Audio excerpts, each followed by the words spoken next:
Hi, this is CJ with CompRCC.com. This is part 3, the reassembly. There are these little slots here and here. This slot here, let me use a pointer for you. This is where the battery goes. This little slot here and this little slot here is where the little circuit board goes into. So when this is put back on, I have to make sure that that drops into those slots. That is definitely mission critical.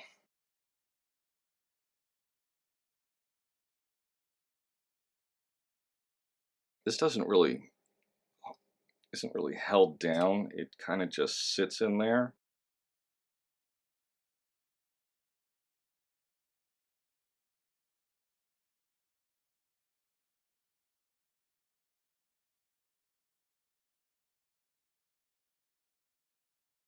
Getting the card doesn't seem to be that hard if you hold the little skid bars on either side, the roller bars, and use one finger to just kind of jimmy the card until it sets in there. And then don't put your finger on the card or on this plug. Hold the frame. Okay, and I see something I'm not paying attention to. I was busy focusing on that card and I'm not watching my battery lead. So, battery lead, to make sure that drops down into that slot. Otherwise you're not going to be able to attach your battery. I would kind of work the wire a little bit so it hangs down and to the outside as you lower that in. So it comes down like this, like so. So now that's done.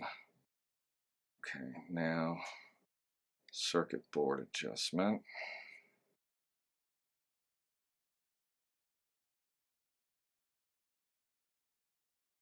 Okay, that's something to look for. There's a little square hole cutaway here, and there's a little pin there. Now, I've got a pretty bright light on me from above, but it seems like there's just no limit to how much light you might want.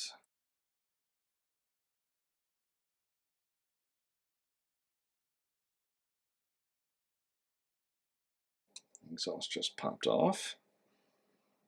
Looks like that was supposed to be able to be taken off, but yep, I just didn't give it a little bit of a wiggle. It would have. I was just being very gentle with it.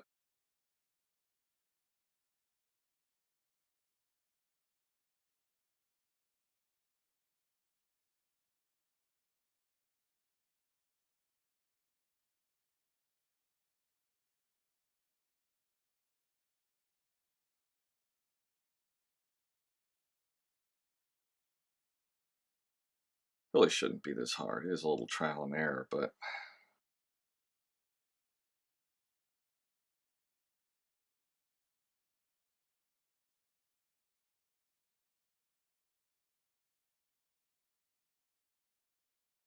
okay.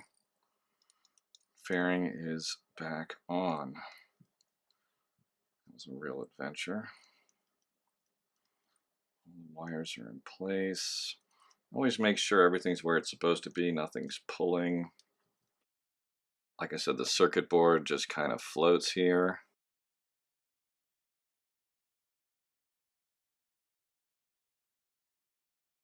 The tank may press that into place a little bit to help secure it, but it may not. The tank has got a couple of little clips that go underneath the fairing there, so you just need to spread one side.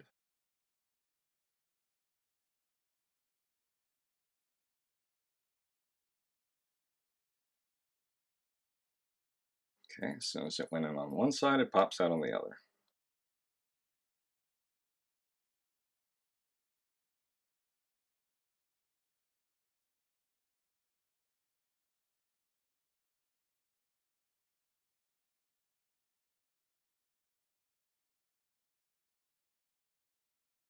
There we go.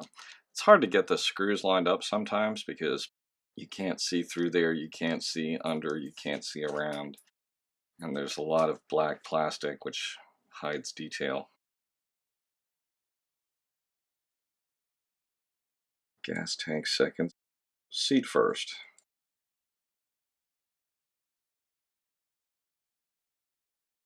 I'm sure this will go a lot faster on subsequent projects and modifications and cleaning and tuning.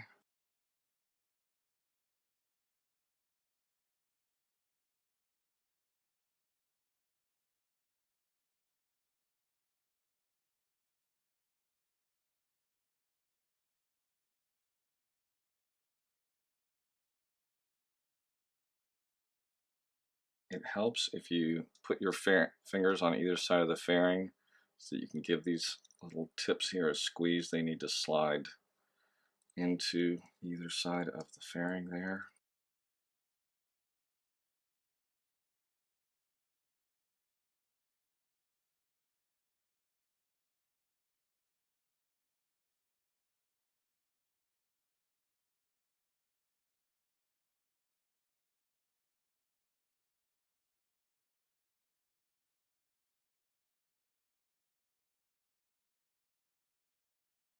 What I did was I used a very thin screwdriver to fish around until I found the top of the hole for the screw.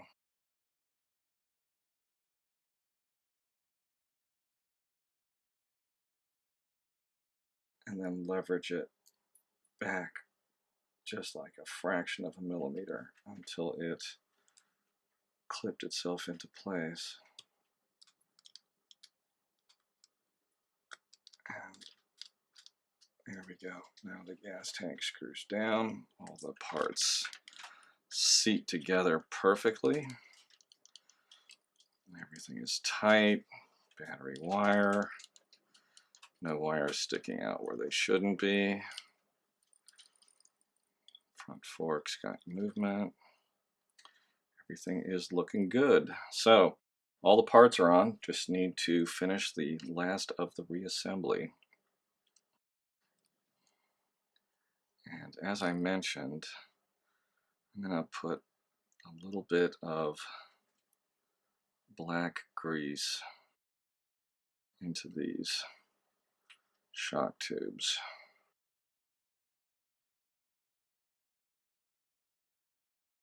And then I'm going to do the same thing above.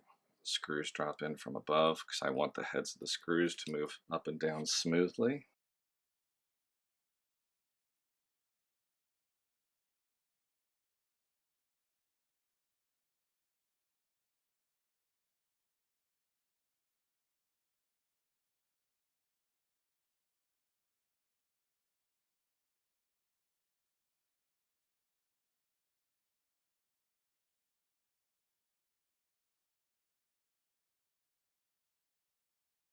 And the further down these are screwed into place, the tighter the front suspension is.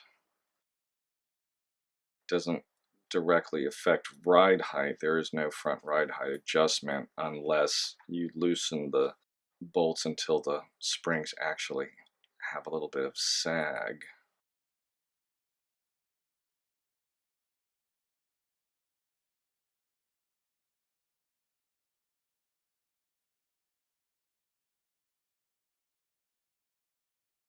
Let's get Casey Stoner back in the saddle here. There we go. Back together. It's noticeably tighter. That is a huge change. Have our little roller bearings here, and we've got the soft race compound tires front and rear. So the bike's ready to go.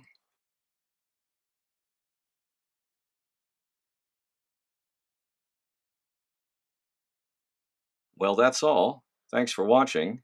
As you can see, the Mini Zs are not overly complex.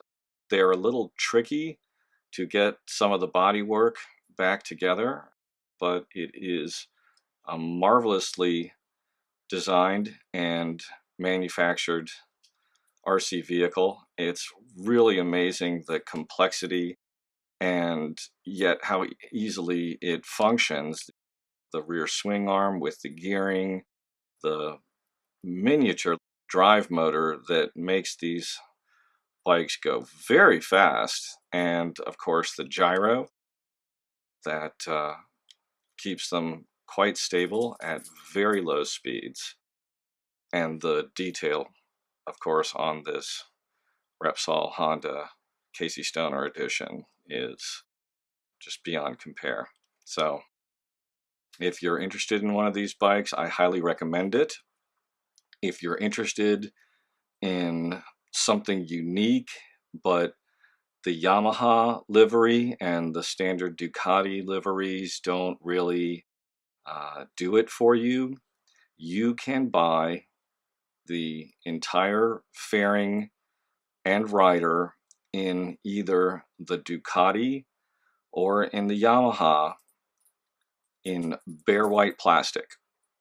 And then you can paint any color you want. You can work up your own color scheme. You can go looking for decals. A good place to look for motorcycle decals would be to look for a similarly scaled static plastic model and scavenge exhaust tips, maybe some fairing components, anything else that you might want to take off of that, in particular the decals, possibly a unique front fender, and then use all of the body parts that you can get from Kyosho. Kyosho sells the white body panels for, I think the rider is around $14 unpainted. It comes in a couple pieces, 2 arms, helmet, torso, 2 legs.